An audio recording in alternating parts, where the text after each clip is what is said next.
Kristy Tompo. Amen. Raha-mitsangana isika hanome voninahitra an'Andriamanitra ilay mpamonjensika.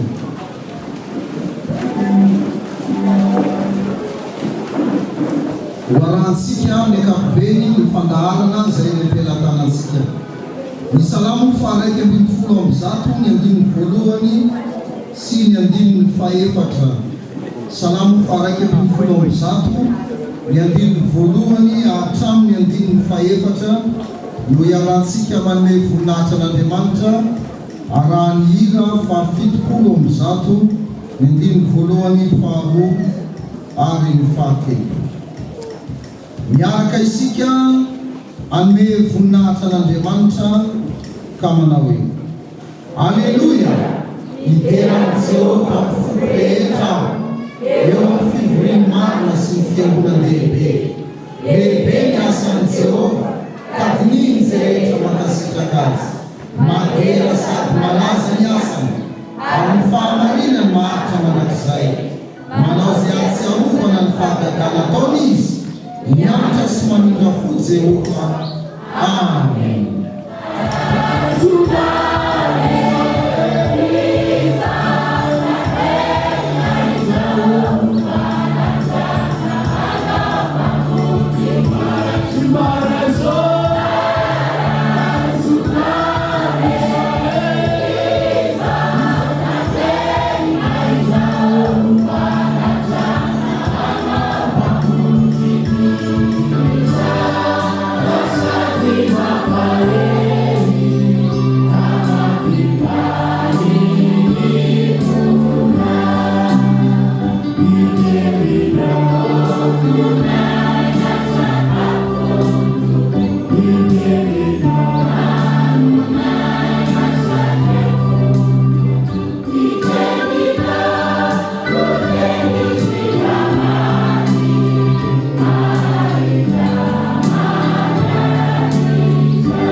Arambola mihinana izy Jesosy nandray mofo ka noefa misaotra dia nitakia ka natonony azy ary nataony hoe raiso mitiny tena dia nataika toka izy ka noefa misaotra dia natony azy ka dia sotomy izy rehetra izany.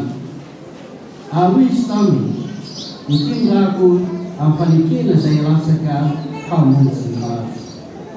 Lazaiko aminareo marina tokoa tsy mahay sotro ny vokatry ny voaloboka itsony aho manam-piavo ny andro isotoako izay vaovao ary ny fanjakana izay. Izana sady faranana ny famakiana ny soratra masina araka ny Hebreo 10:20 ny andininy fahasivy ambin'ny folo ka hatramin'ny andininy fahadimy amby roapolo. Hebreo 10:20 ny andininy fahasivy ambin'ny folo ka hatramin'ny andininy fahadimy amby roapolo. Izay mivaky toy izao amin'ny anaran'i Jesosy. Ho amin'izany ry zalahy satria manana fahatokiana hiditra ao amin'ny toerana masina isika noho ny rano Jesosy. Amin'izay lalana tokanoantsika dia lalana vaovao sady velona.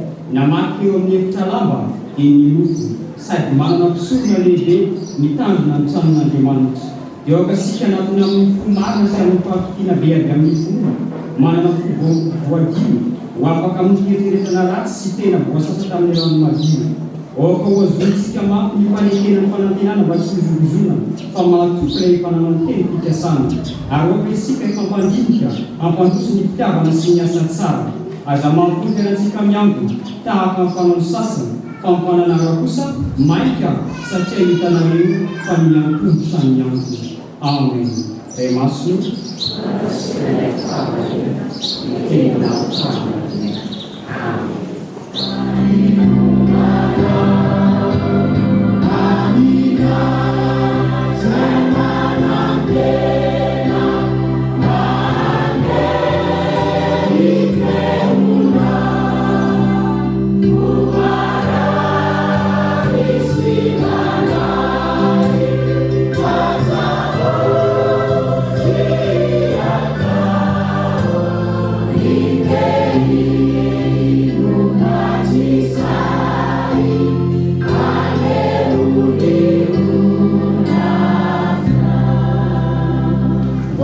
tena misaotrako fa manatrika anay ianao, mariky ny fanafianao ianao miteny ary zahay mihainy novakina ny teninao andraisanay hafatra koa ankehitriny sokafo ny masom-pananay ahitanay ny zava-mahagaga ny teninao dia amin'ny anaranao Jesosy le teny tonga nofo kalonina taminay manandratanay ny vavaka misaotra tompo. Amen.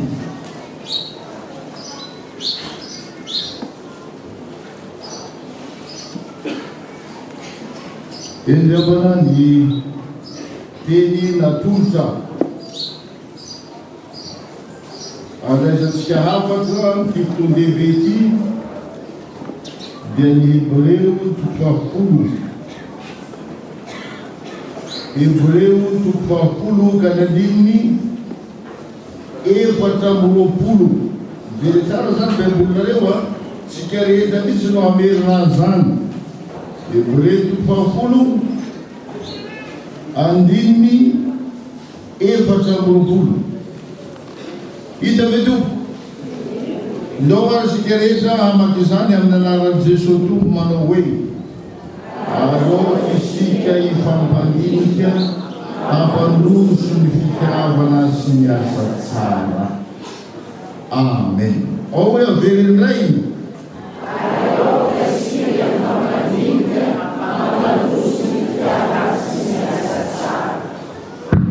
eny epistily ho an'ny Hebreo nosoratana manokana ho an'ilay kristianina Hebreo rehefa noviravirainy re Jesosy tsy kristianina re kristianina ireo Jesosy efa tonga kristianina dia tena nyjany reo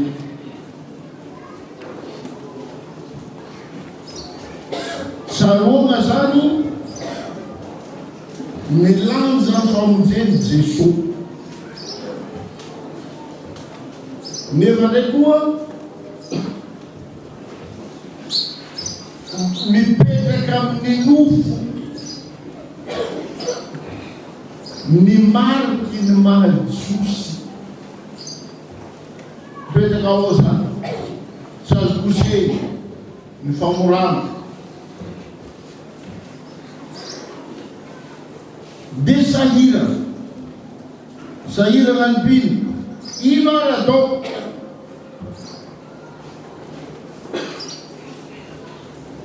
ny nofo tena misy marika fa Jesosy an'izay taran'ity Abrahama vita fanekena mandrakizay hatramin'ny taranaka mifandimby ny famonjeny Jesosy anefa tena zava-dehibe tokoa ary vokatr'izay misy ny kristianina Jesosy efa nihevitra aloha raha anaraka ny mentyrazana fo misy ndraiky ny sasany izy ty zalahy tsy alana maha Jesosy an-tegna fa tsy aliana koa Jesosy eo anatray zany ny mpalora dia manarina ireo kristiany hebreu reo. Ka nampianariny tsara to anatin'ny epistily ny tena fotom-pinoana kristianina, tena fotom-pinoana. Ahoana zany Jesosy zany? Raha ampitahena amin'ny Mosesy zany ahoana? Raha ampitahena amin'ny mpisorona be zany ahoana? Raha ampitahena amin'ireo anjely zany ahoana? Io Jesosy io tena zanak'Andriamanitra mpamonjy zao tontolo zao. Dikan'izany tsisy ohatran'i Jesosy zany mpanompon'Andriamanitra rehetra, fa izy dia zanany. Zany fampianarana matanjaka hatramin'ny epistily. Ny teniny dia tena tenin'Andriamanitra. Ny ely natolony io famonjena. Maty izy fa mitsangana tamin'ny maty. Mipetraka eo ankavanan'Andriamanitra, mifona ho antsika. Olona maro rehefa nanaraka an'izany finoana zany.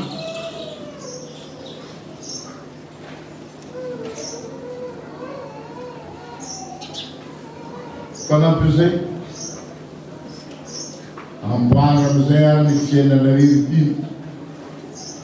Ireto ray toromarika mila ataonareo, ireto ray ny fiainana mila izoranareo, ireto lalana mila alehanareo. Ary anatin'izany toromarika zany, rehefa nahazo finoana anao, hoy mpanoratra ny epistily, rehefa tena mino an Jesosy anao,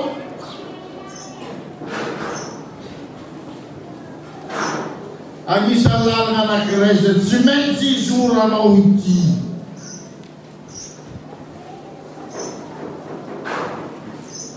Ohatra izy ity fampadinika ampandrosin'ny fitiavana sy ny asatsika. Zany zao ndotsika.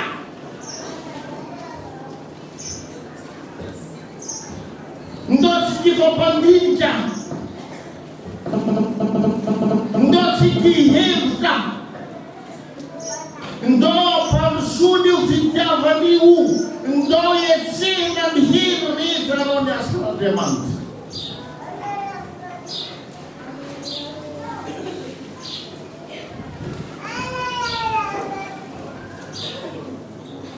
Zany koa no mihinantsika mpino amin'ity andro ity. Satria mpinosika efa tanany finoanan'i Jesosy.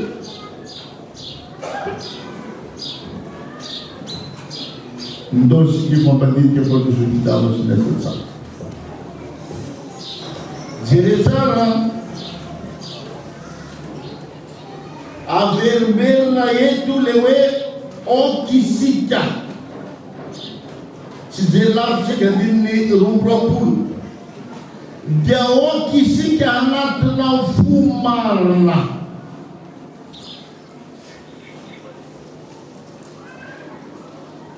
Mila mifanaraka amin'ny famonjena marin'i Kristy zany ny fanatonana. Andiny telo amby roapolo. Oka ho azonitsika mafy ny fanekena ny fanantenana.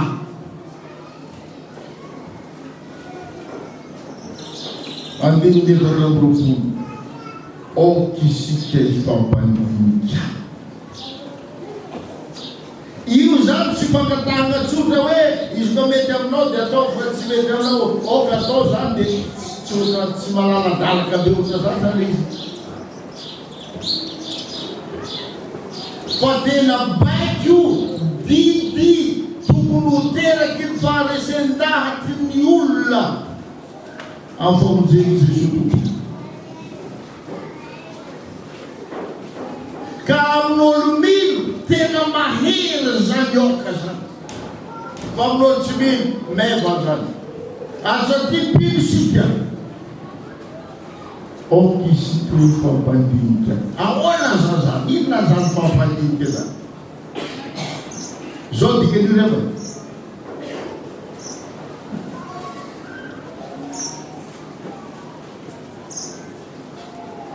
alonareo mandinika za ary za mandinika anareo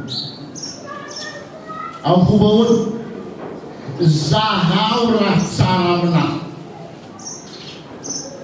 ary za hizaha raha tsara aminao normaly ny toerana za zao le fampandinika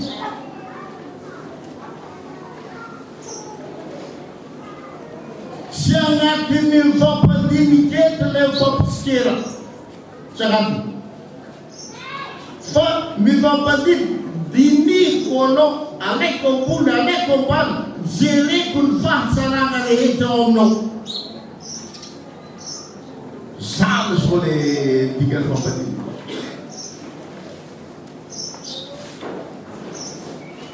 miezaka mizaha ny fahatsarana eo amin'ny hafa miezaka mijery ny mahampino azy sy mpanompon'Andriamanitra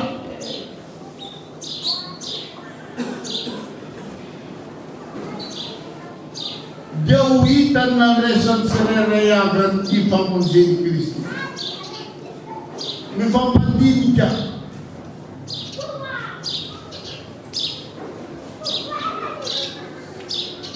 anao koa diniro ny tenanao ka amin'izany zahara tsara aminao zaha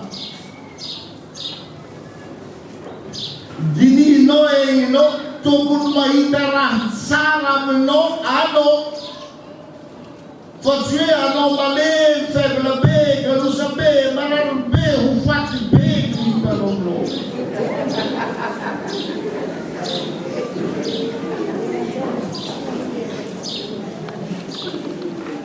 ka amin'izany fotoa zany dia ho hitanao ny fahatsarana ary hatramin'ny zavatra ratsy mahazo anao aza lasa tsara aminao le olona anankiray zay hoe so ihany zay milanao so nameny tompo lepo automatique zay io tsy narano naty lasa hatramin'ny marano mbola ataony an'izany lepo ny tompo manome lepo izy marano so ihany zany narano so lampitavavaka be be zany manao atao olo jiaby lasa niasa zany rery sisa tena vavaka marano koa niasa be zay zao tsy navita asa tsy navita vavaka bika hiako mifampandinika mandinika manatsarana atokany fahasoavan'Andriamanitra ihoatra betsaka eo aminao mihoatra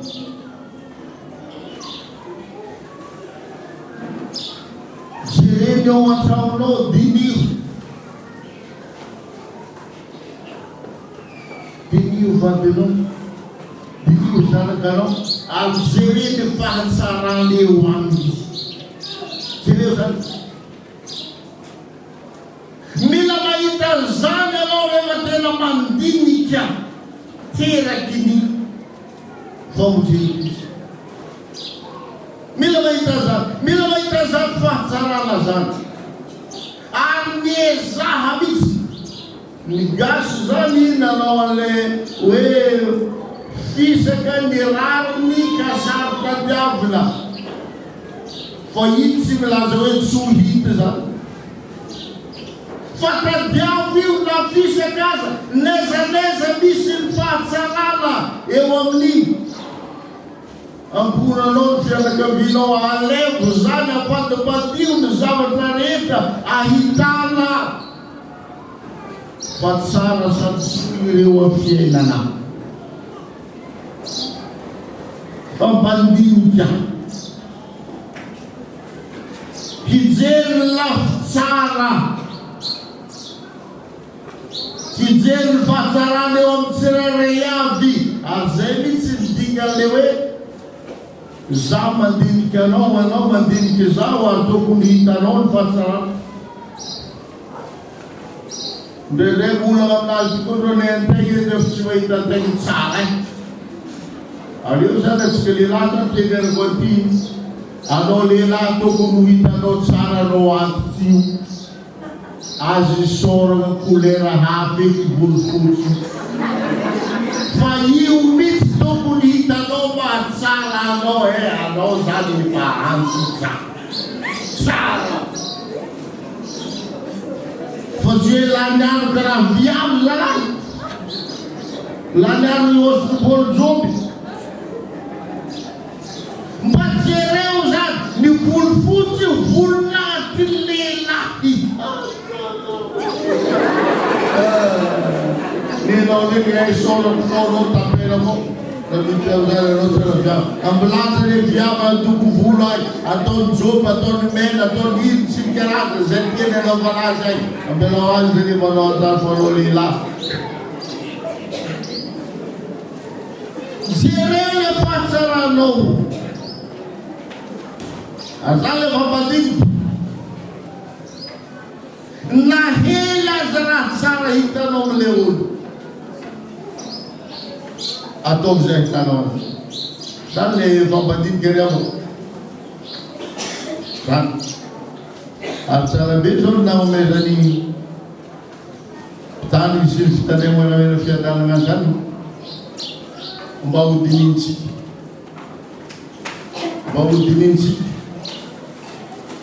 Eto fotoana fandraisan-tany nandiniana an'izany.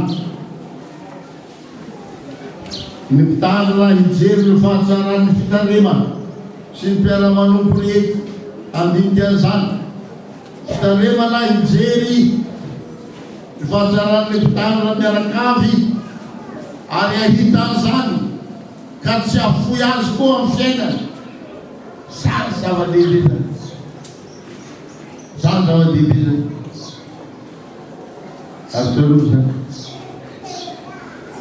Mila mahita ny fahatsarana amin'ny tsirairay.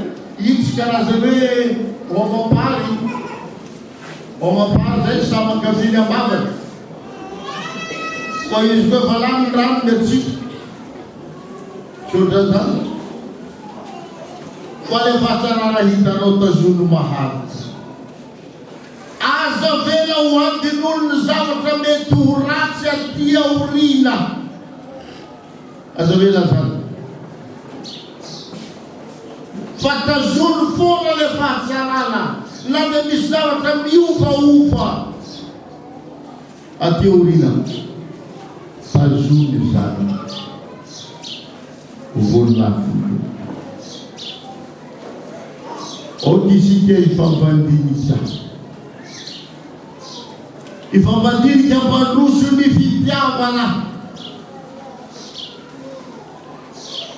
Ny fitiavana zany mila mpandroso. Jere tsara rehefa jerenao ka hitanao ny fahatsaran'ny olona iray. Fitarina hitany fitaremana hitany fitarina. De zao no tadiavina, zao no tsy maintsy hiavarana. Mila mpandrosona miainga amin'ny fahatsarana ananana zay hita sy dirihina io. Miainga amin'io misy fitiavana miroborobo sy mivelatra. Zany dika. Zany zay le hoe mampandroso ny fitiavana. Mampandroso fitiavana. Misy dikatena anankiray zany amin'izy tia. Ary tsy dia ratsy le izy. Ny dikany mandroso eto ozy tsy hoe aveto dia miainga dia lasa ohatran'iny. Tsy ohatran'izany fotsiny. Fa ny tena dikany zany dia hoe ohatran'ny fitiavan'ny mpivady.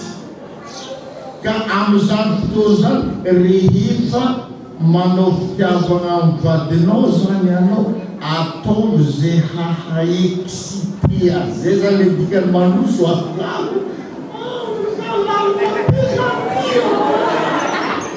Zany zao dikany. Ataovy tonga amin'izany izy. Ataovy tonga amin'izany izy. Zay zany dikany hoe mandroso kay fa tsy hoe aveto dia lasa mikisaka. Tsy ohatran'izany zao le izy. Niterana tsy mifindra fa le anankiray tafaroboka tanteraka ao anatin'ilay fitiavana. Marina le fitiavana mbara eto dia le fitiavan'Andriamanitra amin'ny alalan'i Jesosy Kristy. Ataovy izay ahatonga ny olona ho roboka, ho tafalatsaka ao anatin'ny fitiavan'Andriamanitra amin'ny alalan'i Jesosy Kristy. Zany le tena zany. Rehefa tsy ilay fitiavan'i Kristy zany ambara amin'ny fitiavana eto, siza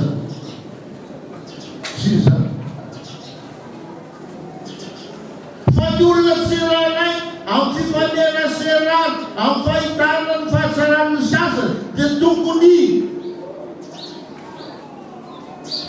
hiroso ho tonga amin'ny fitiavan'Andriamanitra ao amin'ny Jesosy Kristy. Zany tsara be zany. Zany tsara be. Absolument. Mila manao an'izany. Ampiroboroboana ny fitiavan'Andriamanitra eo amin'ny mpino. Ka rehefa mandray ny fitiavan'Andriamanitra ny tsirairay dia hifankatia araka ny teny Tompo. Didy vaovao nomeko anareo dia ny mba sy fankatiavanareo. Enoka ho tahaka ny tiavako anareo no mba sy fankatiavanareo kosa. Zany no ahafantaran'ny olona rehetra fa fianatra anareo afantareo.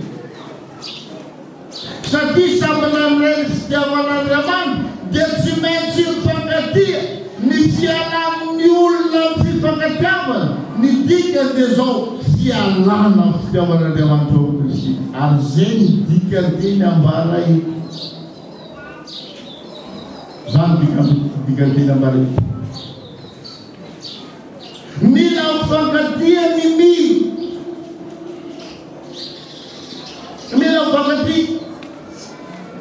mila mifankatia ny mpitandrina sy ny fitandremana. Mila mifankatia ny mpiara-manompo.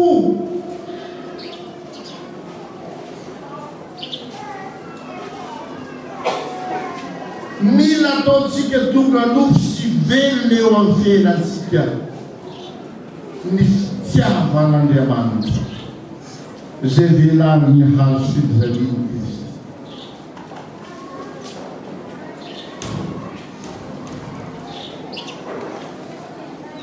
Ary zareo zany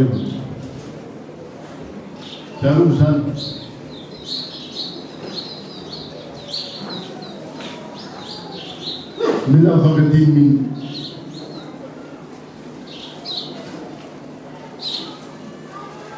tamin'ny tanàna anankiray be dahalo tany atsimotsimo tany misy ty tantara ty.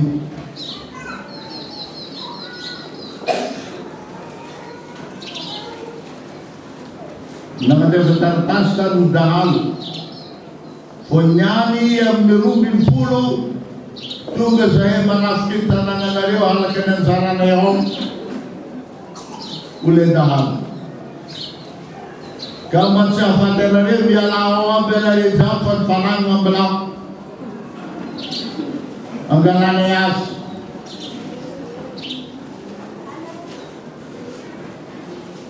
Dia nisy mpanompon'Andriamanitra natsika tsy hanety fa Jesosy miaratsika. Atsika tsy hiala eto, afodintsika an-trano. Tsy hiala eto. Ka rehefa tamin'ny voalohany alohan'ny 12 nivavokiriny. Asa zay hitao tihinana. Dia lasa miakatratra ny tension tsiraikaraiky. Dia ny famaly regny koa zarena trano. Famaly zarena trano. Zay ny famaly. Dikan'ny famaly amin'izay zao migidragidra. Ka regny n'olo ivelany trano ao gidragidra regny. Dia ho le dahalo. Ary mbola misy olo toho fantatra anamo ao zay mbola miamby eo alô zay ny tadiaviko voalohany ho le dahalo. Avy regny zay avy dahaly alotsika ndika jano aty ty alo jano aty mamolafoa zay so islamy zay tsy atyke ohatra zany de ozy mivady alotsika iombona ialagna ady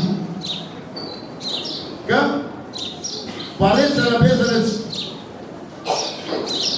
anao viavy manao tamiana izy koa fotoka mpanavara moa le anao manao tamiana za lehilahy efapare reky amin'ny famonga amileza pare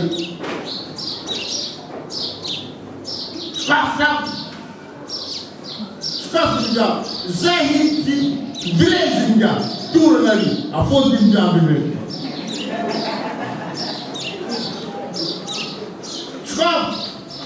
sokafo njaby koa manao viza fa matika lehilahy amizay torana ry koa farany maty le dahaly averetsaranahy fo indafo inenigny namely zay le rangahy inenigny nanao fitamiana le ramatoany tapy zary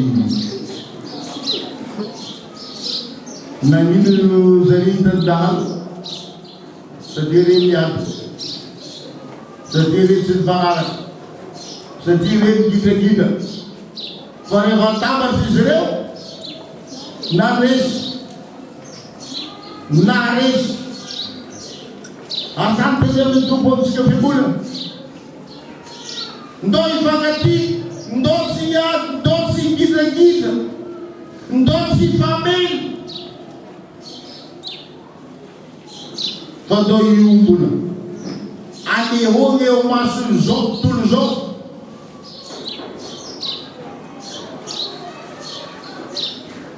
fa mahay mirahina sika kristana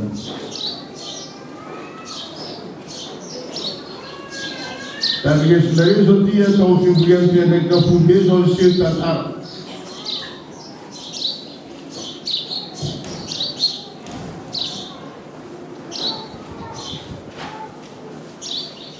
misy président synodal ray tsy nampiatra fanapahan-kevitry ny mpiandraiky kafobe lasa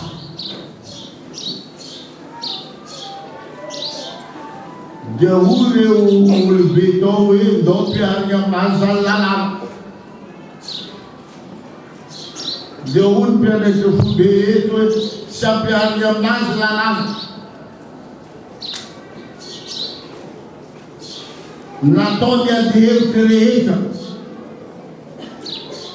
vokany mifampidinika anareo ny brofobe sy le président synodal mifampidinika ary tanjona amin'ny fifampidinihana de zao mivahany olana tsy afaka eo président synodal lany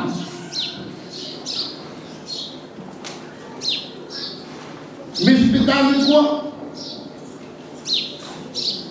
efa nandomboky ny mpiandraiky kafobe taloha tsy valy izy amin'ny fanapahan-kevitry de namoaka le fanapahan-kevitry agny amin'ny radio télévision na inona didikitainy foibe de tonga tolo-kevitry alagna tsy ho FGTM pastery nataony adevitry farany fanapahan-kevitry farany manao taratasy fifonany le olona nagnanaparaka any FGTM mifampidinika ary vahalany olona masamba le FGTM eny mba niverindalana ao fanapahan-kevitry zany mpiandraiky kafobe miverindalana olo sy tokony naongany tsy naongany fa zao ny condition miverina le olona miverina matsiarotely mibeba manao taratasy fifona tanjona fifampidinihana milamina sy mifarana ny vava fitiavana kony mahay mamela io tsy hoe zanakanao zany mariny daholo fa rehefa diso izy avelao. Fa fitiavana ny tiany tsy diso ary mamela heloko izay diso.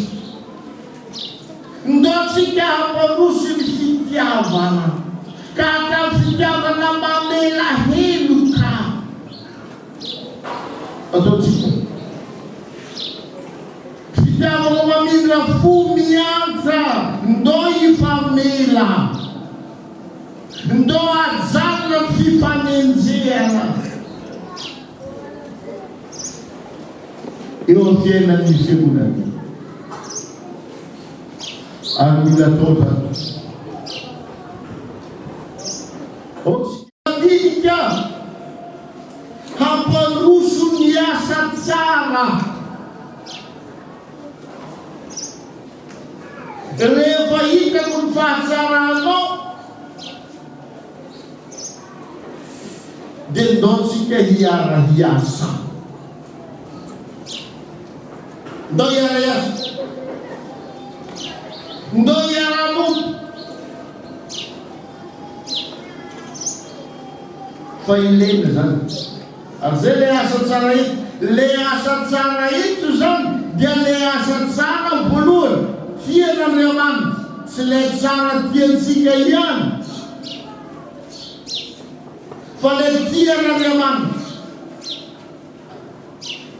Le asa tsara tanterahantsika finoana.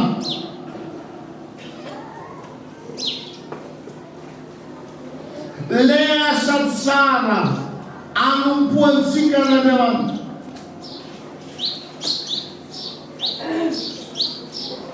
Ka amin'izany fotoana zany rehefa mifampandiny dia tratrany andinidimy amby roapolo io. Jereny andinidimy amby roapolo mila tratra io amin'ny famanaovana asa tsara. Ino zany amarany andinidimy amby roapolo ao? Aza mafoy fiarahantsika miangona tahaka ny fanaon'ny sasany. Fa magnino? Fa mifalalana kosa satria rehefa miandomotra ny andro ny asa tsara amin'izany fotoana zany atsika zay efa mpiangonana mifampikolokolo tsy hisy hiboaka. Le olo efa lasa ivelany karakarantsika averina amin'ano. Fa mila miango, mila mivavaka olo jiaby. Fa re manaresy mbany corona ito zalay. Corona mampitegna naniry olo hivavaka an-trano.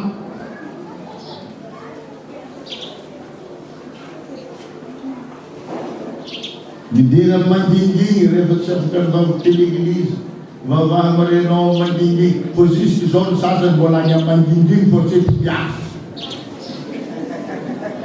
Izy conviano. Niaiky ny ankamaroan'ny fiangonana jiaby eran'ny Madagasikara fô nihegny ny mpivavaka. Mila velona amin'ny laoniny.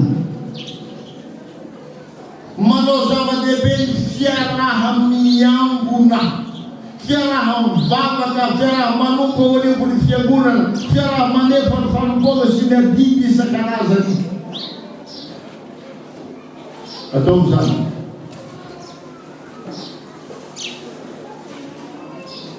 Ndao hanao asa tsara, hanefa ny fanompoana ho voninahitran'Andriamanitra.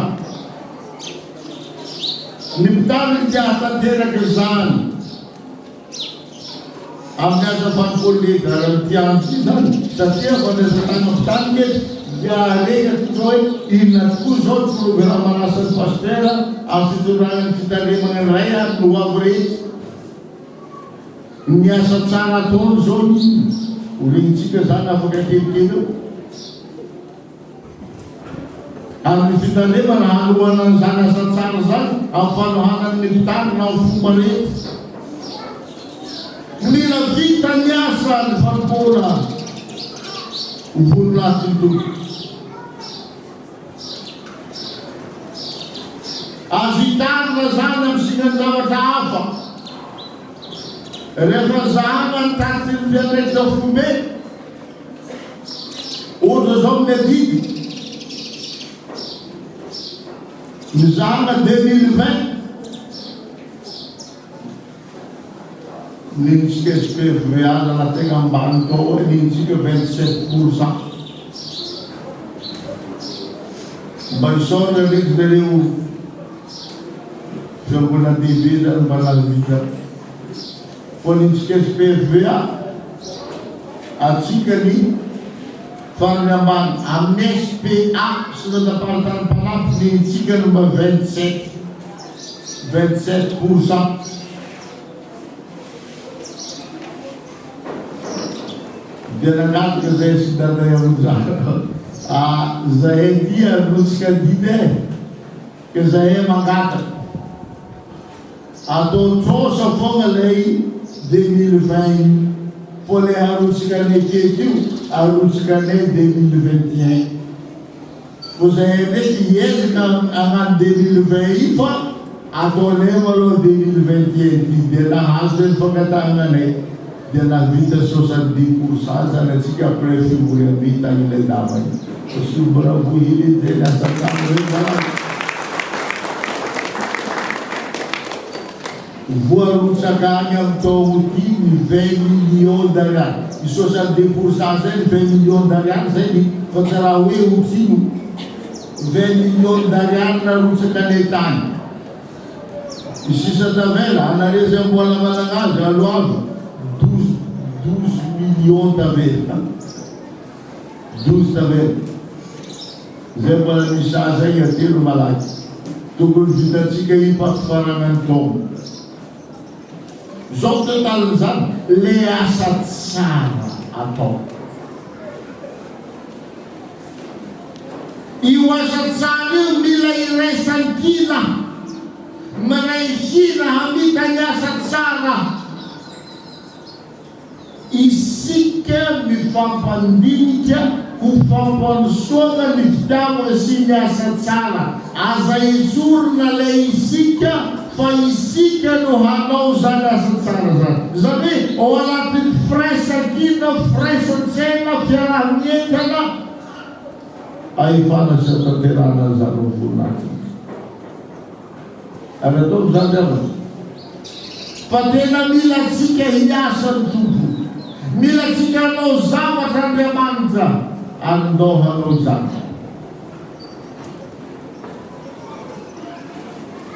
Zao fandraisan-tanana zao dia fanehoan'ny fitanemana eny fiantanana sy ny mpitana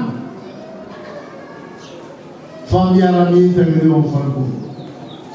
Zany io zany dikany fandraisan-tanana.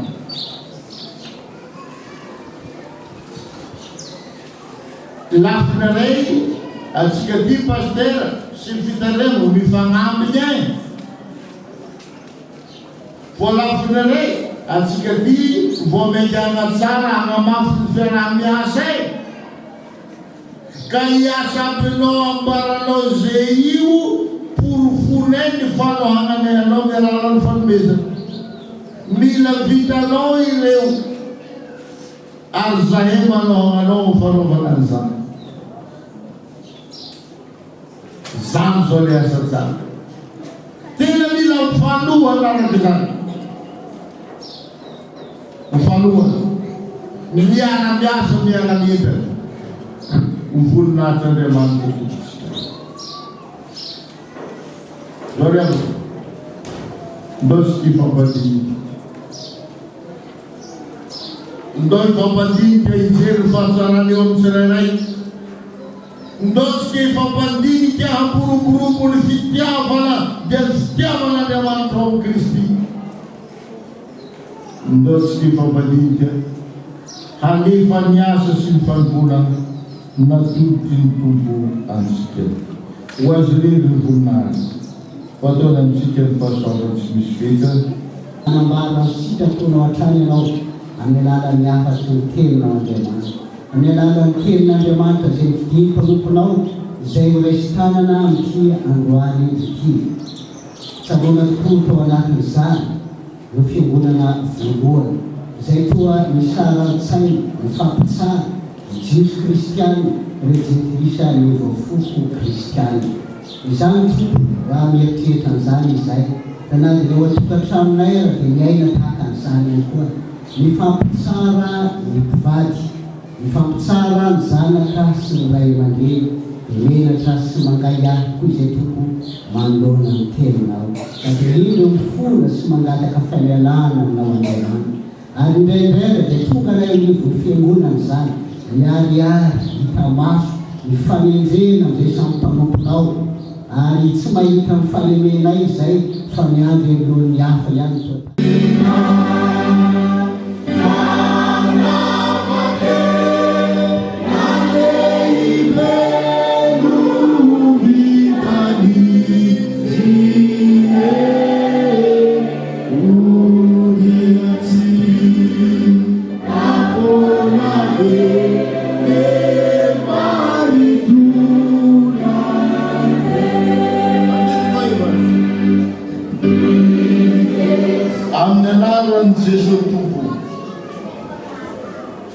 Tamiko ny tenin'i Jehovah nanao hoe aty ny fony ianao tsy mbola noforonoko tany an-kimbo no efa fantako, ary aty ny fony ianao tsy mbola teraka no efa noamasinika sy notenireko mpaminany ho an'ny firenena. Dia nanisy tantanan'i Jehovah ka nanendry ny vavako, ary hoy izy tamiko, indro efa nataoko ambavanao ny teniko, ary indro aho manendry anao zao andro anio zao, hanapahefana amin'ny firenena sy ny fanjakana, hanombotra sy anjera sy anjava sy androdana, ary hanorona sy hamboly.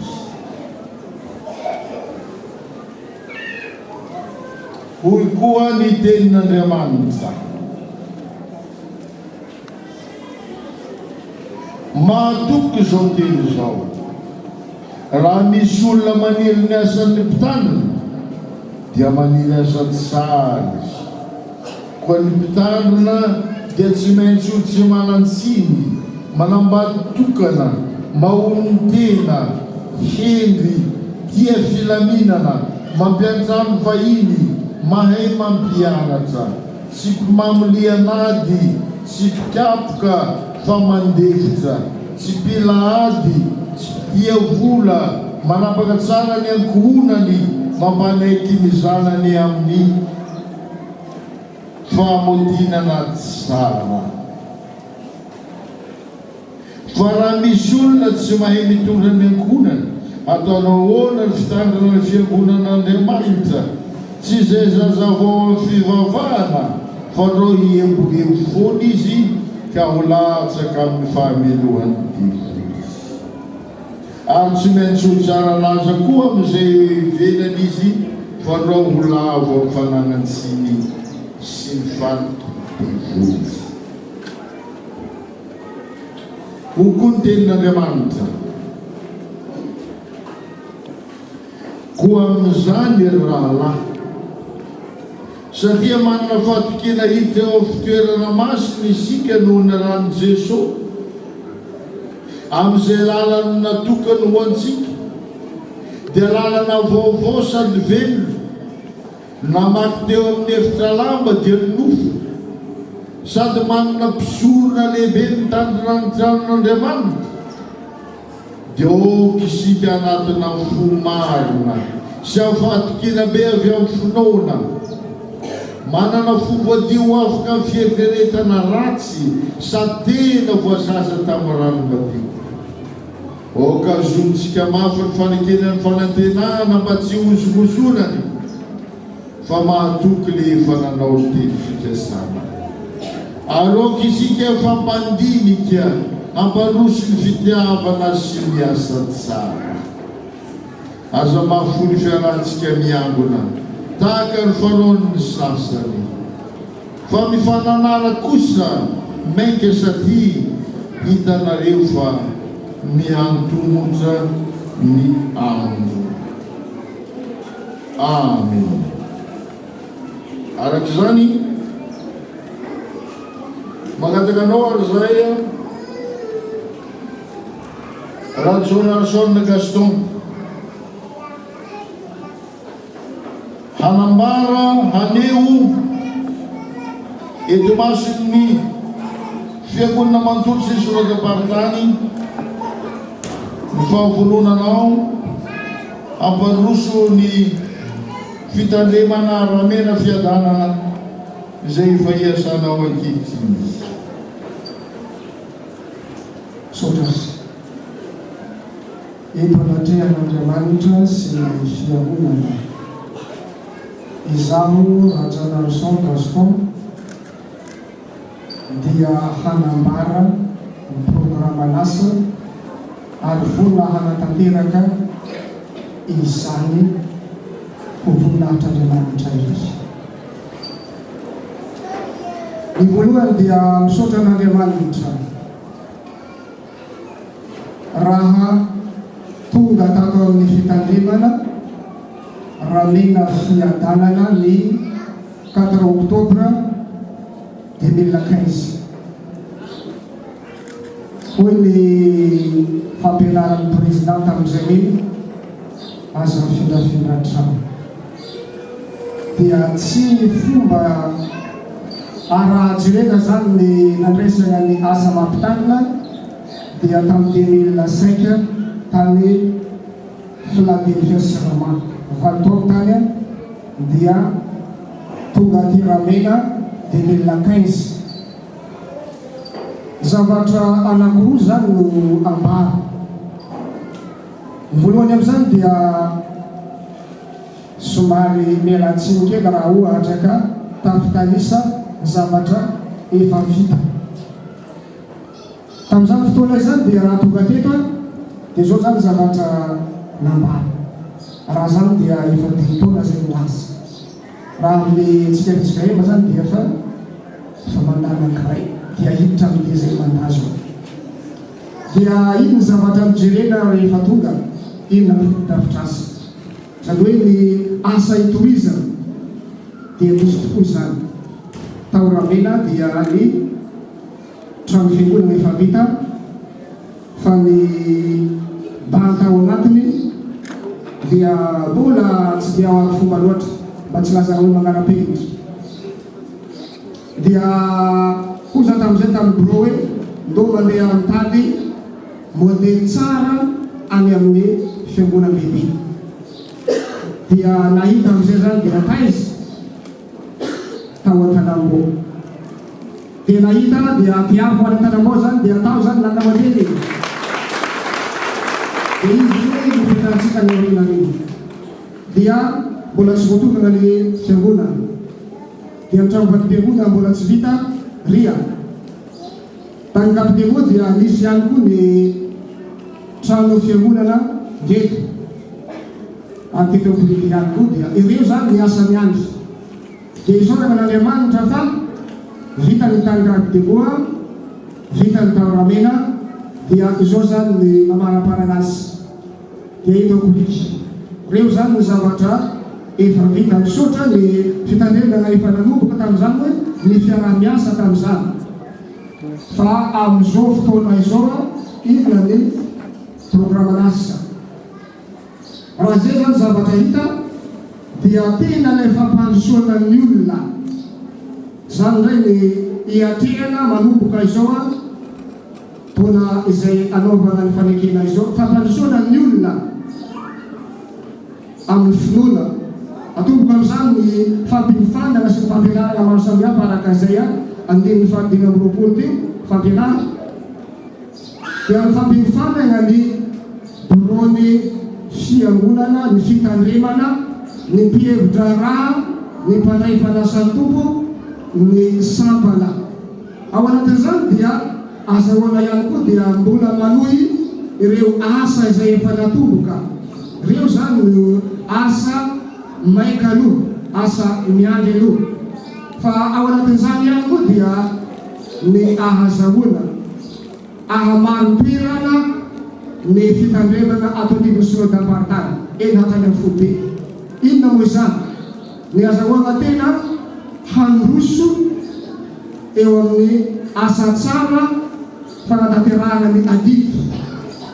Efa manano zahay kanefa tsy nandray mbola tsy ara-potoana ny fanaovana azy fa amin'ity meritorana ity dia tena hanao ara-potoana ny adidy dia hovitra soamantsara.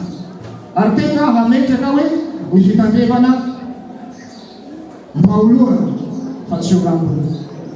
Reo zany no vinanasa apetraka noho ny anaran'i Jesoa dia hikelaina hanatanteraka zany amin'ny fitiavana sy amin'ny fanendrinteny.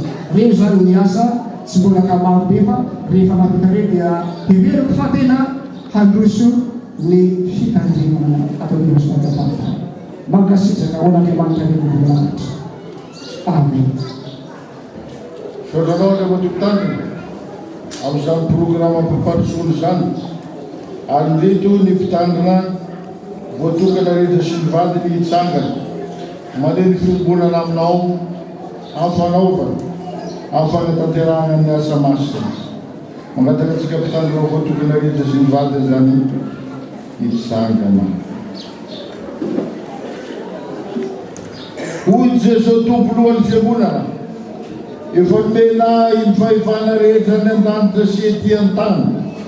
Ko mandehany ianareo dia atao mpianatra ny firenena rehetra, manao batisa azy ho amin'ny anaran'ny Ray sy ny Zanaka ary ny fanahy masina, sady mampianatra azy hitandrina izay rehetra nandindiko anareo. Ary iny za momba anareo mandrakariva ambara-pahatoka ny fahataperan'izao tontolo izao. Ko noho zany fanekena nataonao teo zany,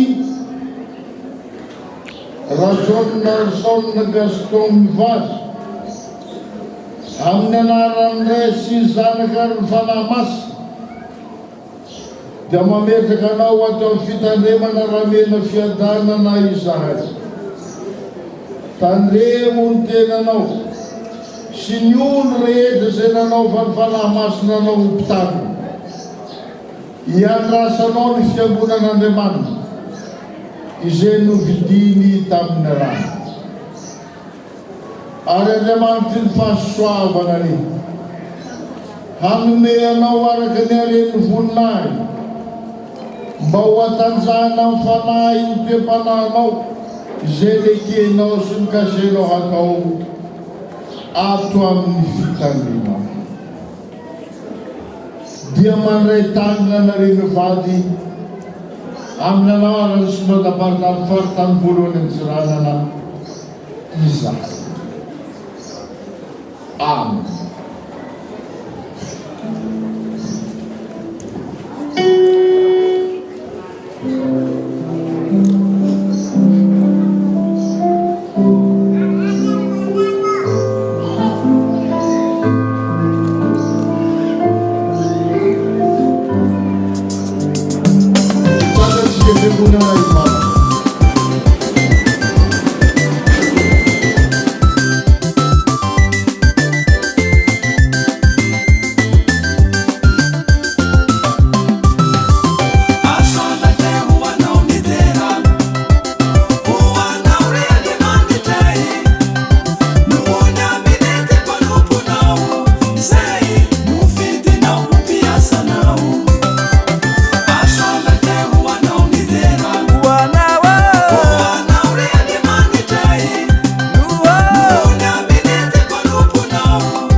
ho amin'izao fanompoana masony izao ary manatanteraky izany atao fitandremana misy anareo ka dia manolotra azy anareo zahay amin'ny anarany ray sy zanaka ny fanahy masina ary magataky soloteny anankiray avy aminareo mba hanantiny eto anatrehany mpitandrina sy ny fiangonana alehoana ny tolo-tanana fiarah-miasanareo eto anatrehany fiangonana ray. Eny aho mito zay brony fitandrema miaraka amin'ny komity ny fandraisan-tany faly zay amin'ity andro anio ity satria andro lehibe sady mana-tantara ho anay fitandrema ary anehoanay eto anatrehan'Andriamanitra sy ny fiangonana ny fahavononanay andray mpitandrina sy hiala iasana antony vitsivitsy anehoanay zany fahavononanay zany. Voalohany amin'izany tonga teto ny mpitandrina napetraka tao ambany rihana zany hoe tao ataony arrez-de-chaussée trano mpitrano zao antsika miteny zao ambony rihana izy mivaly mianakavy mipetraka tiafy zany riava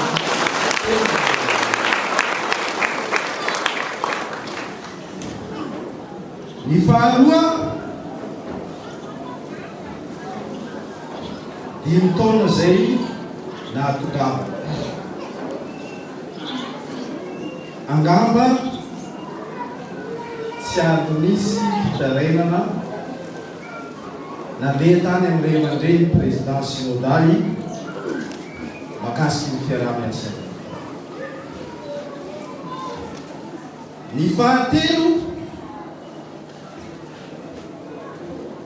vonona zay iara-iasa aminy satria mety aminay ny fandaharan'asa ary mety aminay ny fanamby napetrany ampandroso ny fitiavana sy ny asa tsara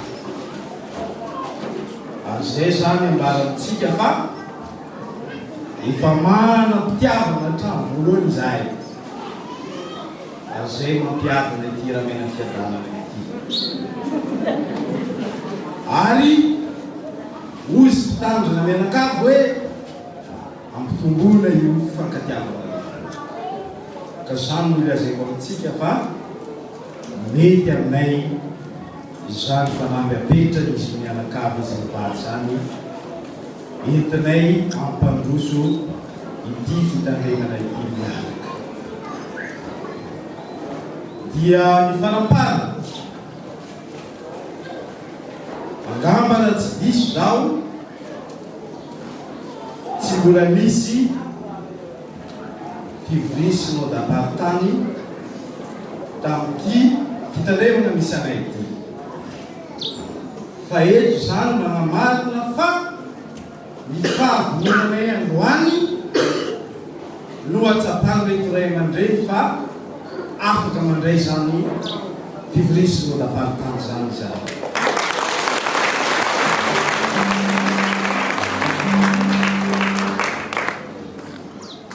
Satria moa izy ty atao alohany fanomezana zavatra hitatsika ihany no lazenay aloha fa any amin'ny farany izay manambaratsy sasany.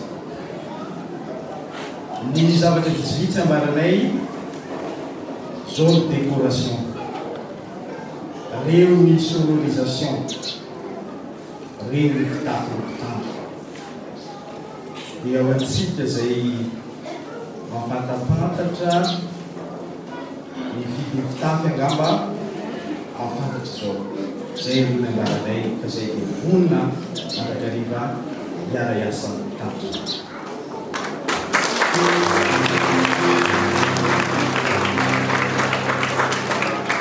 Dia hoan'Andriamanitra leriany ny voninahitra aminy. Magazine tu hari niarahabanareo fitanemana ramina fiadanana izay sadabatatan voalohany seranana amin'ny andraisanareo mpitandrina ankehitriny ary dia mandray tanana anareo fitanemana izay ho marika ny fametrahana mpitandrina ito aminareo tokoa araka izay.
Fatanteraka ny fandraisan-tanana ny mpitandrina Ratsona Gaston mivady teto fitandremana ramena fiadanana teo anaty azonazavana fahatany voalohany Antsiranana androany 4 Oktobra Reka roapolo sy roapolo.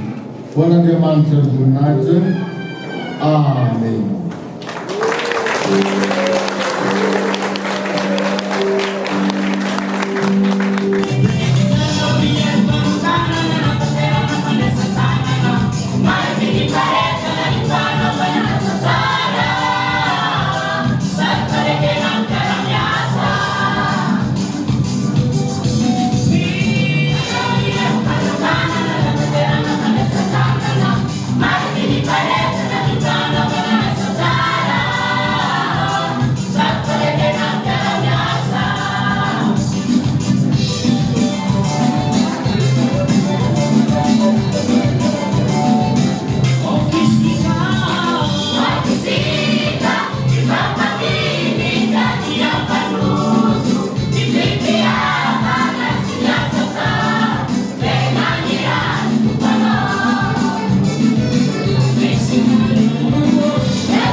Ok, efa misy zavatra sy naroa azy a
Thank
Yeah.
Christian avy any amin'ny Fijengeva Kristy Fehizo no hivavaka hisaotra ny tompo hanolotra ny rakitra.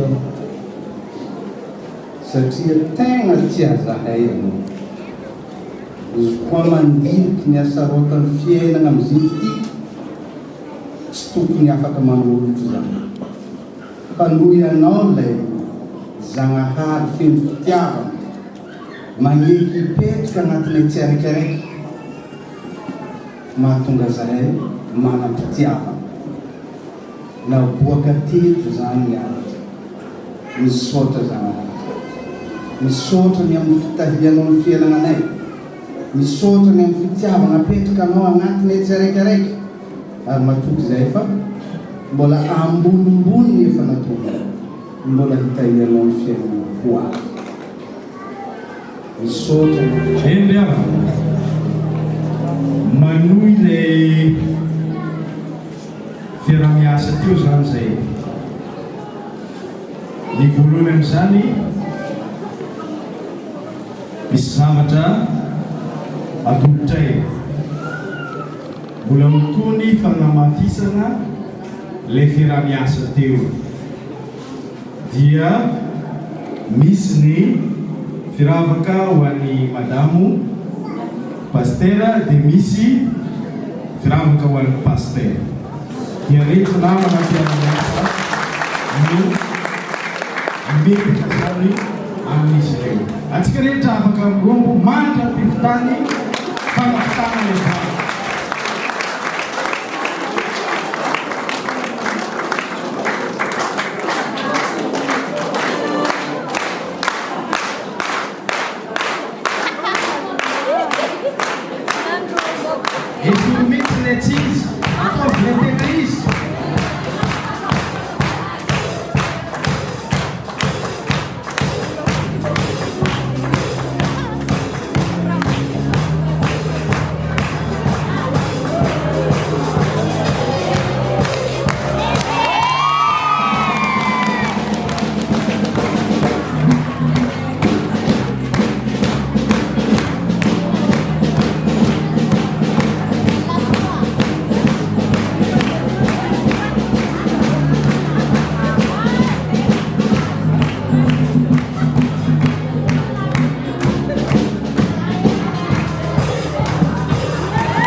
Zay zany io. 537 mètres carrés. Loha raiky zay izy io.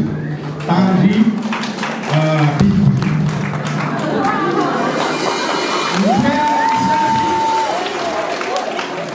ny toerana misy azy any aminay maro magniry any.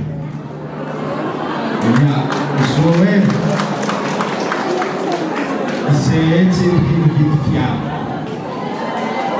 Tseriky mividy fiara izay nagnino? Tsisy karaza segna izy.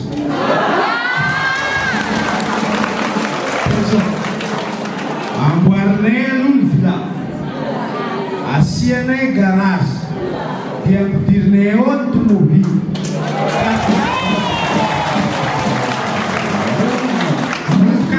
4W amin'ny fotoana mamety azy.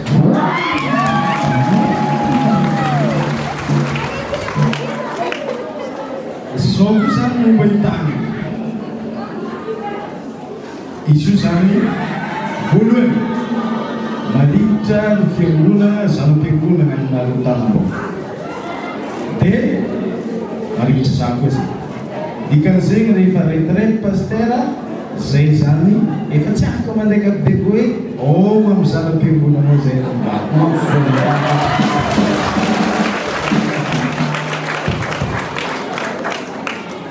zay zany mahakasika igny dia fagnampin'izay zay nombona antsika rehetra teo atolotra am-pifaliana ampitiavana homariky nyfandraisantsika rehetra anjara faly izahay faly anareo niaraka atsika nanao izao fandraisan-tanana zao ko voninahitra ny tompo zany rehetra zany atolotra ny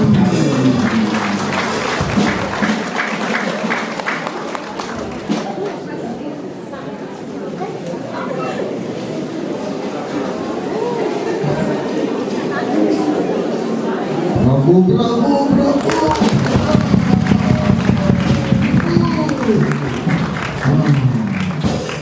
Regny igny mariky fa tianay pastera mivady zany zao io zay voalohany mpitandriny ato anaty synodam-paritany misikiny lakoravolany.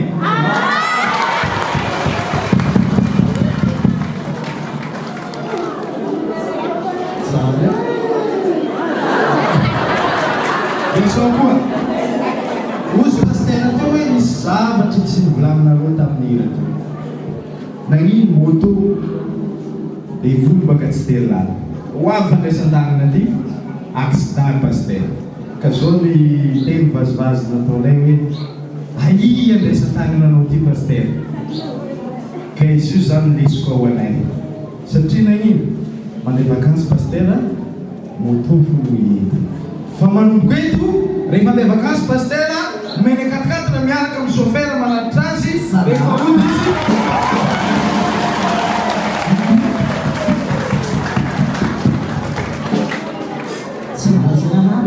dia mifanaraka zany fitenenako dia aorina kely eo rehefa za zany no filohan'ny komity dia mpitandrina no sady filohan'ny komitiny fandraisan-tanana dia rehefa avy eo mena zareo amin'ny birao fitandremana no mandray fitenenana amin'ny fisaorana sy mifankasitrana antsika rehetra.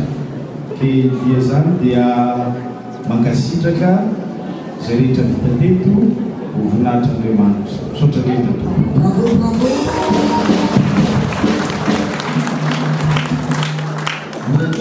Sady filohan-hevitry ny komitiny fandraisan-tanana. Dia oro hoe nivolananao fareraka présidentsika Rangonomany niany nivola.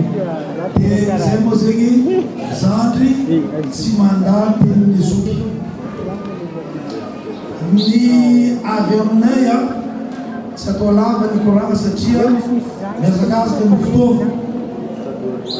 Dia isotra ny ray aman-dreny président synodal izy mivady.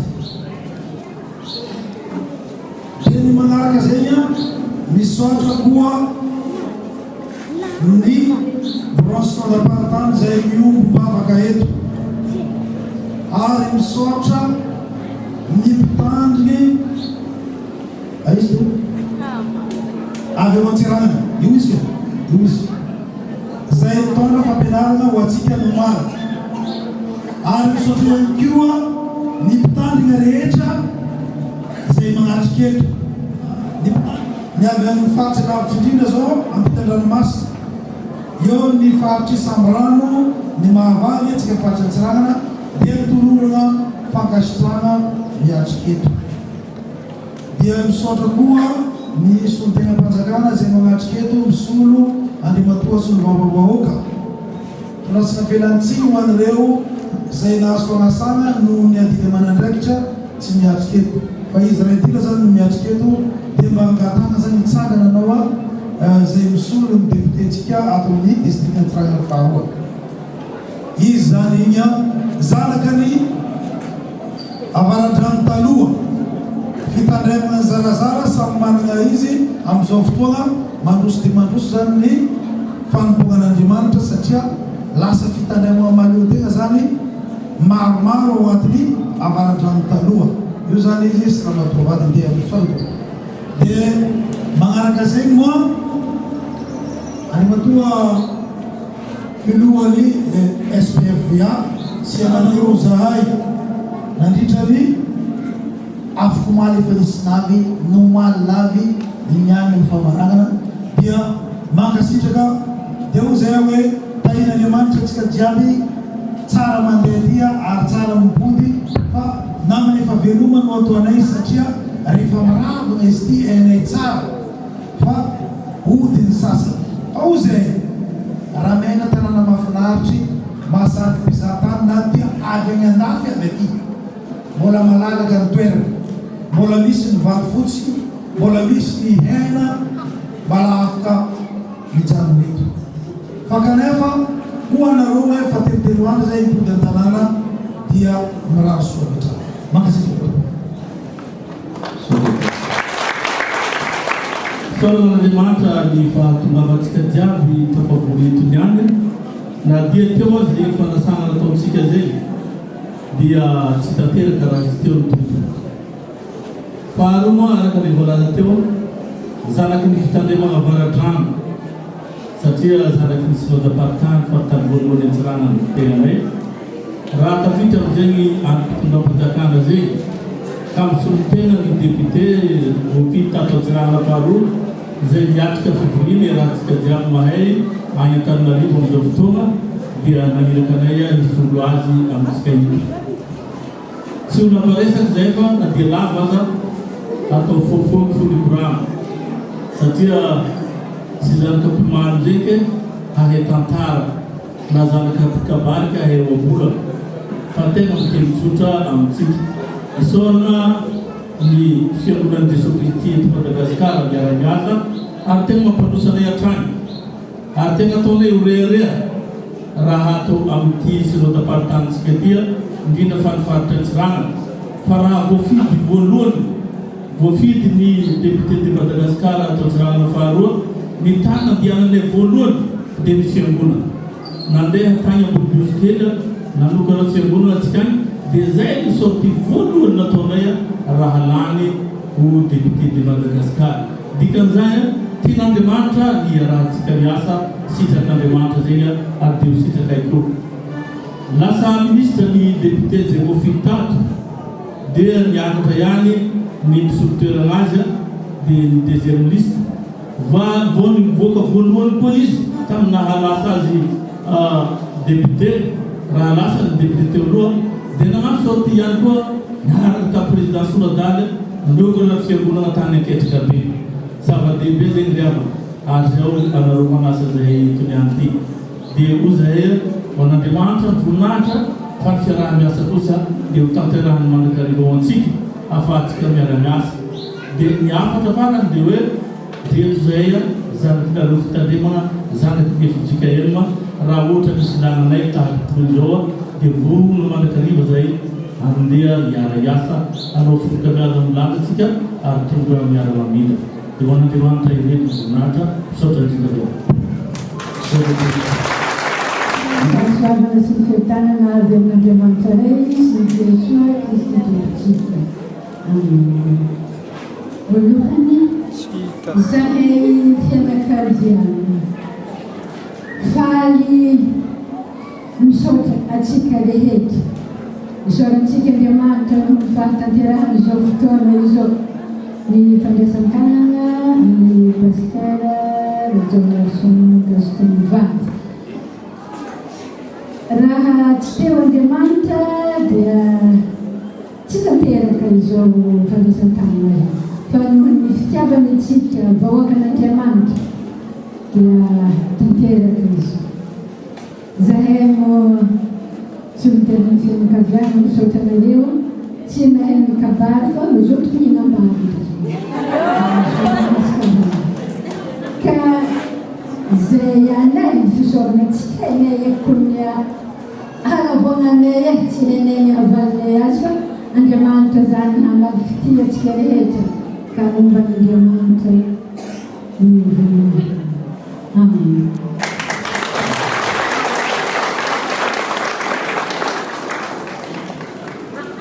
Fianakaviana sy solitena fianakaviana solitena fitanteraka dia mikasitraka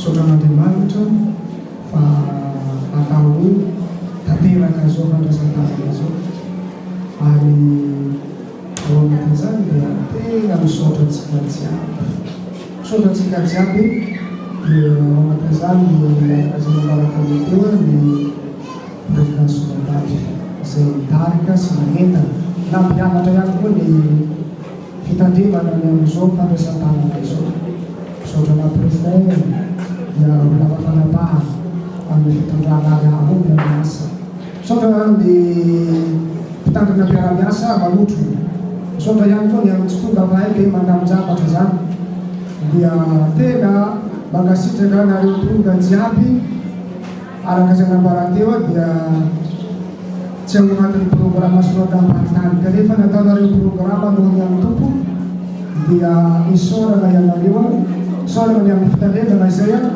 nanandefa anareo saotra ny amin'ny fitram-panjakana araka izay nambaranteo dia mangasitraka ny amin'ny fiara-miasa ny amin'ny fiangonana sy amin'ny fanjakana. Misaotra tsika vahoaka jiabijiaby tonga eto avy amin'ny Osibea any Samborana Mahavany indrindra ho an'ny faritra Antsirana na tonga marobea tahaka zao dia manambara fa tena tianareo izany. Misaotra ny amin'ny komity izay namlamina sy mandrindra zao fandraisan-tanana izao dia araka izay nambaranteo moa zany dia misaotra ny amin'ny fanotrona sy ny fahavononana izay azahoana manatanteraka ny vina izay napetraka. Misaotra ny amin'ny fanomezana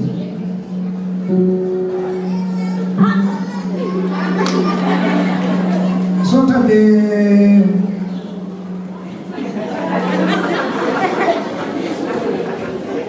samy nahazo ny azy dia zato ny tena hafahina dia tsisy hoe aty naty nakatsy rehefa samy nahazo mangasitraka tahin'ny tompo. Misaotra ny amin'ny fampanantenana ihany koa dia hoe sady taony tany dia hipetraka tindeboa rehefa retirety ary manakaiky ny fiangonana zany fitsonjovana ny fahanterana mangasitraka ny fitandremana sy ny fiangonana rehetra ato amin'ny fitandremana ramena fiantanana tena faly zany mangasitraka tahin'ny tompo dia lava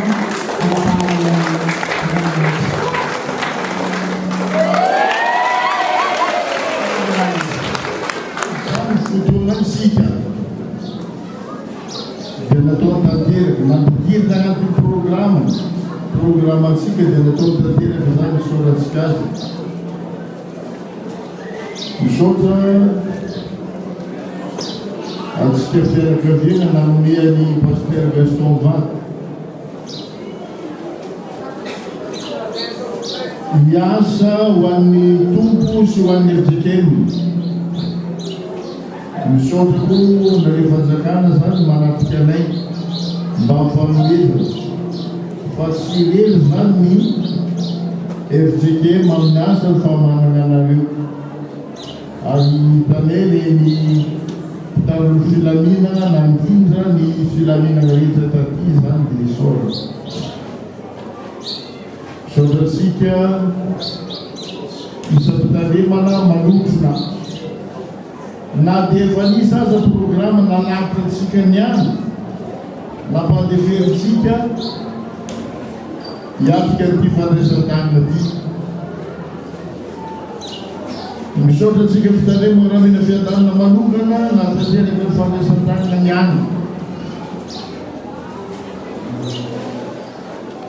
Zava-dehibe zao reny satria nehoana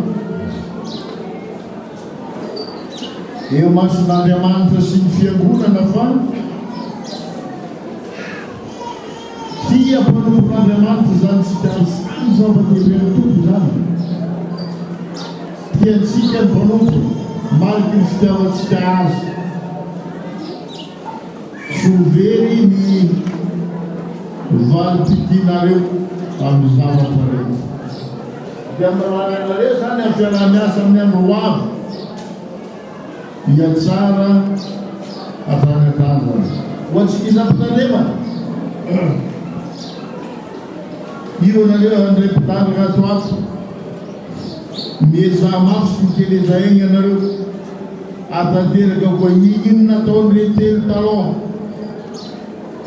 dia anjaranareo fa efatra zany miatrika zany.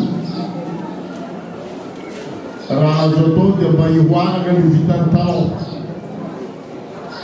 mivavako anareo zay.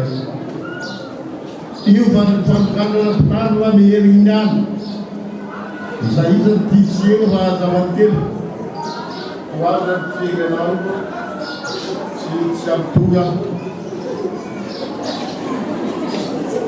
mandatsy mety atao miaraka tompoko izy ny fanokanana mpitany regny zany fandaharana nambara regny dia zantsika ny alavorary atanteraka zany ho voninahitry ny tompo miasa zany tsika. Zao zany démonstration mila atao tsika zany mandroso fa mivarana amin'izao fanompoam-bavahana manontolo zao ny fankalazana ho amin'ny fandraisan-tanana ny mpitandrina Rajaonarison Gaston Vady atao fitarimana ramina fiadanana ho an'Andriamanitra very any voninahitra. Amen.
Fiadanana ho anareo rehetra rahalasianabaka ny fitiavana mba amin'ny finoana avy amin'Andriamanitra ray sy Jesosy Kristy Tompo, ny fahasoavana ho an'izay rehetra tiany Jesosy Kristy Tompontsika amin'ny fitiavana tsy mety rehetra.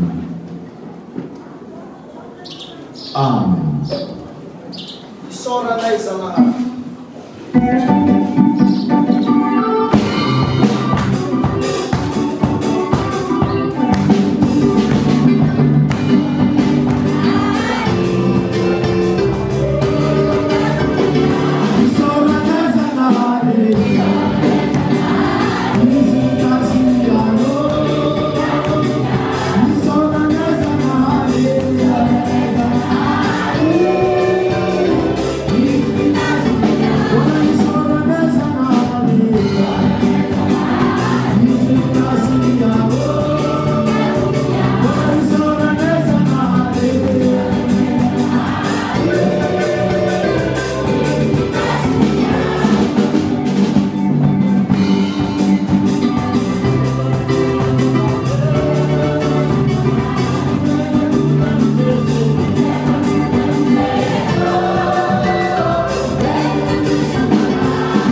Petrika vaovomandina leo.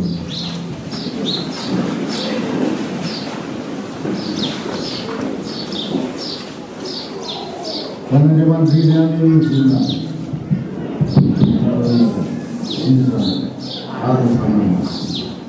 Amen. Mijanagazana fahitana ireto leritsika hitsangana salatu eo tokoa ny fontsika. Hoy i Jesoa avia hiara-misakafo amiko. Amen. Leritsika bavaka. Fantatray fa tompo sy mpanjakan'ny mpanjaka ianao i Jesosy Kristy mpamonjy anay io. Anao avokoa ny hery sy ny fahefana rehetra ny an-danitry an-tany. Zany mahatonga anay vory maro tahaka izao. Manaiky sy mahita ny hirinao Andriamanitra sy ny fahatsaranao, ny fitiavan-dalina nasehonao, ny famoramponao. Tamin'ny nanomezanao an'i Jesosy maty ho anay. Fa lahy masino manamasina anay manatre anay. Dia atanay izany vavaka izany amin'ny anaranao Jesosy Kristy Tompo. Amen. Ny feona rehetra izany.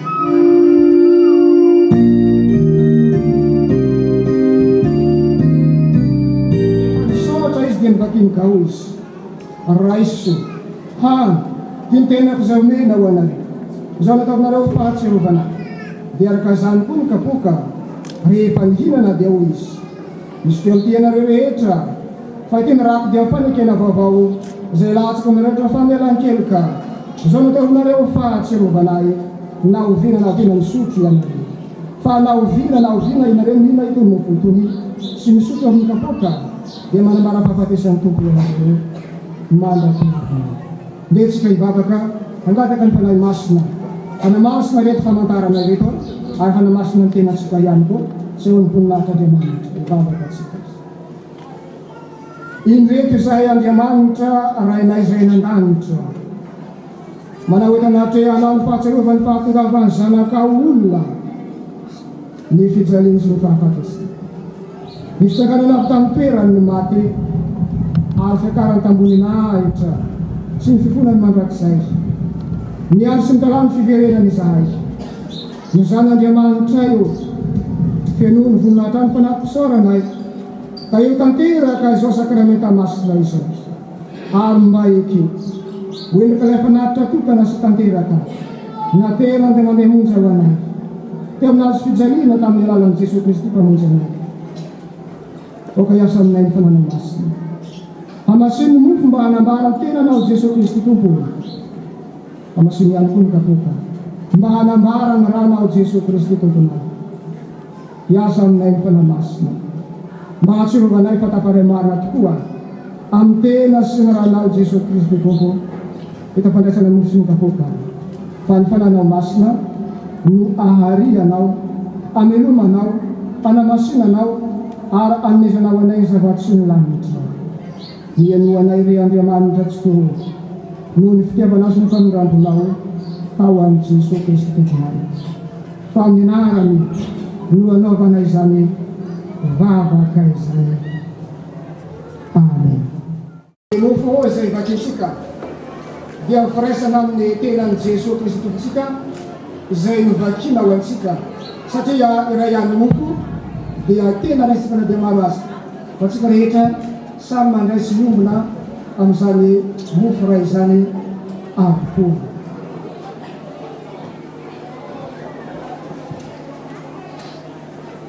Ny kapoka ny fisaorana izay sarantsika dia firaisana amin'ny rano Jesosy Kristy Tompontsika ny amin'ny rano fanekena mandrakizay. Ndetsika iombona amin'ny vavaka fanetentena manao.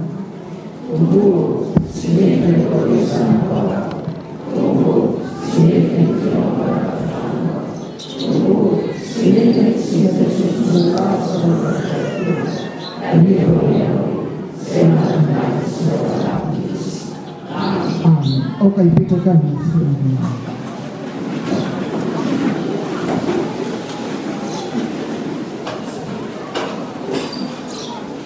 Hoy Jesosy Kristy Tompo, raiso ari hal. Makin tela puso na ito na rufatso ka na.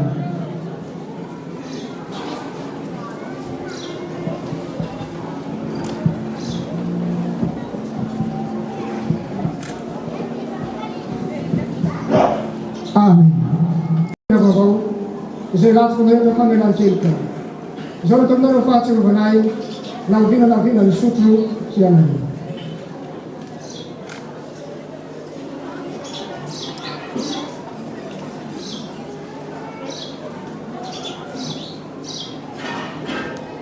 Amin.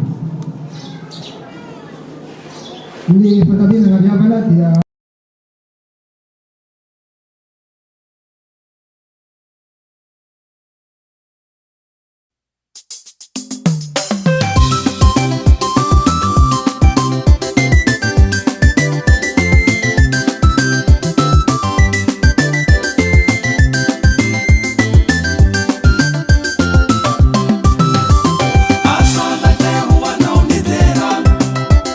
Huwa na ule alimanditei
hamaranana ny fanovavana riavana dia hamafisina rito zavatra rito. Ny voalohany amin'izany dia tena misaotra antsika jiaby. Tonga nanitona anay sy nampaherenay dia miara-balika aminay ihany koa. Tsy vitan'izay fa tena nanohananay anareo. Dia tsy iray tsy misaotra ny amin'ny fiangonana akaiky izay nanohana hatrany ny amin'ny fandombom-bavahana. Misaotra ny amin'ny mandravaka izao ny efitrano l'eglizy izay hitantsika izao dia mahafinaritra be dia mankasitraka ny tompo fombantsika ny amin'izany talenta izay mpanomen'Andriamanitra ho anareo manakalo. Misaotra ihany koa ny amin'ny jirama izay nanaiky ny fangatahana satria nitebiteby zany taloha zao zany dia tapaka rehefa niresana dia tonga taty mitsy rehefa naraikitra dia nanana installation dia misaotra mankasitraka dia hazava ny tanàna. Misaotra ny amin'ny sonorisation izay nahafinaritra tena nidoboka nazahoantsika miara-paly tamin'izao fampiasan-tanana anay zao dia senay tsy ankasitraka anareo. Misaotra ny amin'ny ireo mpanompon'Andriamanitra izay nampitanjo anay dia mankasitraka. Raha jerenareo zao madamo zao ohatrany kanaky izy zao dia mankasitraka ny amin'ny mpanompon'Andriamanitra nanatanteraka izany dia tena faly izahay mankasitraka. Misaotra ny amin'izy rehetra mety mbola tsy voaton'ny tany dia ny tompo zany mahamelo ny fotsika tsirairay avy. Zavatra manaraka dia amafisina ho antsika izay nahazo fanasana tsy lavitra koa ny toerana azahoantsika miara-misakafo mbady kiloatra miampifantaniana avantobandaiky fihinan'izany dia dikadrenany tsy miparitaka antsika ho an'izay mandray nahazo regny fanasana regny dia famafisina ihany koa ny amin'ny faritra Antsiranana sefaly mianatra antsika amin'ny talata hoavy zao mbola vonao amin'izany dia tongava ao an-taniketra araka izay efa mahazatra antsika dia 6h15 dia mankasitraka tompo dia ny tompo zany azo voninahitra ny amin'izay rehetra nataontsika teo dia andehitsika hitsangana azy fivavaka handray miafatra sy misotro fivavaka atsika dia iarahantsika zany mamaky ny teny faneva teo azahoantsika miombona amin'ny afatra lehibe isa 2 3 ary aokaisika ifampaleka maso misy fiavana sy tsara rehetra. Amen. Raisiny tsodrano izay atolotra nareo amin'ny anarany Jesosy Kristy tompontsika. Fiadanana leho aminao ary fitiavana ambany finoana avy amin'Andriamanitra ray sy Jesosy Kristy tompo ny fahasoavany ho an'izay rehetra ty any Jesosy Kristy tompontsika amin'ny fitiavana tsy mety levina fa maharitra mandrakizay ary ho mandrakizay. Amen. Okay, petraka isika.